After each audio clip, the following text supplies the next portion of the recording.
Hello Magical Adventurers, my name is Allison and I'm your host here at Magic Family Adventures, and this video is going to be all about all my tips and tricks for when you visit Legoland Brick or Treat. And last year we went and it was our first time and we had so much fun, you guys. This is such an incredible event for the entire family and definitely somewhere where my kids can actually have fun, because I love that it's during the day, it's included with your admission price.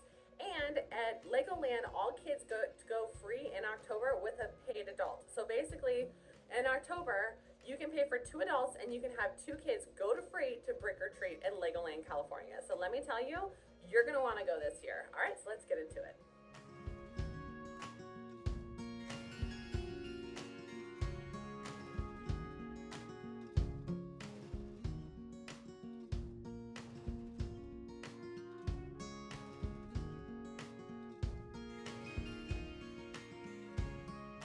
Okay, so first off, let's talk about Legoland, California. Legoland is in Carlsbad, which is just north of San Diego, and this is the Legoland that I'm going to be talking about for Brick or Treat. Some of these information might be different or the same for the Legoland that is all the way in Orlando, but I specifically have been to the Brick or Treat in Legoland, California.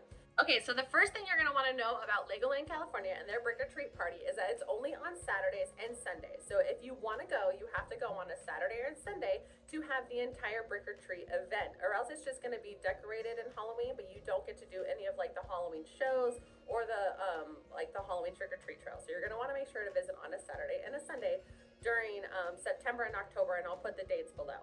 Also, Brick or Treat doesn't actually start until 2 o'clock, all the events and stuff like that, and then the trick or treating doesn't start until 3 o'clock. So you're gonna wanna make sure to get there in the morning so you can do some other things, but as soon as that 2 o'clock, 3 o'clock starts, then you're gonna wanna go and you're gonna wanna explore all the Halloween things. So what I would suggest before you even get there is that you're gonna have your kids dress up in, let's just say, a shirt and some shorts, and I put my kids in like a Halloween shirt and some shorts, so when you get there, they don't have to wear their costumes, because it might be hot, they might be plain, you may not want to get it dirty, it might be something hard. So when you get there, bring your Halloween costume with you, but I wouldn't necessarily say that they have to wear them right away. So when we went, my kids were actually wearing their Spider-Man and their ninja costume, but they actually weren't, they wore them just because they were cold, not because they needed to wear them right away. So kids can wear costumes or they don't have to wear costumes. Here's another thing, is that they're gonna give you like these little bags for candy, but you can also bring your pails. My kids both brought their like trick-or-treating pails that are bigger, heavy duty, instead of just the little bags that they give you. So I would say definitely bring a change of clothes, and you can bring your child's, little trick-or-treat pail. So the first thing you'll want to do when you get there is you're going to want to go on rides, because it is not as busy in the morning. There's not as many people or kids there, so the lines are going to be shorter, and later on in the afternoon, you're going to be doing all the Halloween stuff. So I suggest first thing in the morning, go do any rides that you guys want to do. My kids love the Ninjago ride, we love the Dragon ride, we love the undersea ride, the deep dive ride. There's a lot of rides, so I would say first thing you want to do is you want to go do the rides. You can get the little bags and the little pamphlet of where the trick-or-treat trails will be, but it's not going to actually open until 2 and 3 o'clock. So something else you can do while you're waiting for the Brick or Treat to actually start is you can go to Miniland. So in Miniland, they had like a scavenger hunt where they had 5 different instruments that you had to find, and when you found, you took a picture of each instrument, and when you found those instruments, then you got one of those little like Legoland Monster Party pop badges, which is awesome. So the kids got to do that. That's also another just fun event. Plus, all throughout Miniland, they have spiders and pumpkins, and they have like little like gravestones and stuff like that. So it's all decked out in Halloween. So even if you're not going to do the scavenger hunt, I definitely say go check out Miniland, because it's completely decorated and my kids love looking at all the different details. So at 2 o'clock, the Brick or Treat party actually starts. And what that means is that there are certain shows that are all about Halloween. So there's going to be like dancing skeleton shows. There's going to be like a Brick or Treat with like the Big Bad Wolf story. There's going to be characters that are out on stilts that kind of look like sometimes witches and stuff like that, but they're not scary. They're all fun. Everything is family friendly. Everything is not scary. It's like a silly looking skeleton. It's a silly looking like Dracula. Like it's a silly looking like Lego Man. And like all of these Lego Man characters will be out. And if you get the app, you can see what all the showtimes are. You can meet all the different characters and stuff like that. But like the people that are on the stilts, honestly, I think those are the ones that my kids had like the best interactions with, because they were just talkative. They complimented on their costumes and stuff like that. So just don't miss out on just talking to the different like people out there that are there for interacting and stuff like that and taking photos and stuff, because honestly I feel like that is part of like the really, really good atmosphere and why my kids loved it so much. So then once 3 o'clock starts, that's when the treat trails are going to open. There's nothing special really. Maybe there's a little bit of like skeleton with pails like for decor for treat trails, but like there's no like characters that you're going to meet. There's no people that you're going to see. It's just people that are standing there with buckets of candy. And so as your kid walks through, they can say trick or treat, and they're going to give your kid, candy and stuff like that. And honestly, you can go through the treat trails, I think, as many times as you want. And they're kind of all throughout the park. So you're just going to have to keep an eye out. I don't know if they're going to be in the same places as last year or if they're going to be different. But we had a lot of fun, and the kids just love it. And the fact that they can trick or treat during the day at 3 o'clock is wonderful. And so just as you're going through the park, you can go on a ride, you can stop on one of their many playgrounds, or you can do trick or treat trails, and then you can go see some shows and stuff like that. So brick or treat honestly is probably like the best event for your family, because there are so many different characters, there are so many different shows. The entire park is decorated. It is included with your admission. Your kids get in for free. The candy is for free. Like I don't see any negatives to taking your kids to brick or treat. Honestly, we had such a great time.